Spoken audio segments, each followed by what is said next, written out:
પેલા દોસ્તી કરે અને પછી પૈસા પડાવે.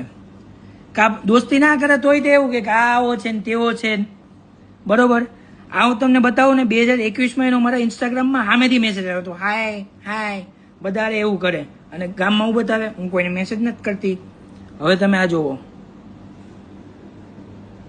આ મને મેસેજ આવ્યો, હાય. મેં કીધું હુઝ ધીસ. હું મારી ઓફિસે હતો અને એ લોડી સાંભળી લે, હું તારી જેમ નવરો નથી બરોબર. એટલે મને ગમે ત્યારે ફોન મેસેજ ન કરવા. કાલે રાતે મેં સ્ટોરી મૂકી કે ભાઈ હું કાલે લાઈવ થવાનો છું બરોબર. પહેલાં મેં નોર્મલ વિડીયો બનાવ્યો હતો કે તમારા પપ્પા આવું કહેતા હતા, કીર્તિબેન પટેલ મારી કોઈ દુશ્મની નથી, આ તે બધી વસ્તુ મૂકી. પણ લોડી મને ધમકી આપે વોટ્સઅપમાં, એને ખબર નહીં કેટલી જાતના મેં પાણી પીધા, ગામના પાણી પીને બેઠા ભેણ ચોદ. પછી મને આમાં મેસેજ કર્યો વોટ્સઅપમાં, સાંભળવા જોવો. આમાં મેં લખ્યું હુઝ ધીસ.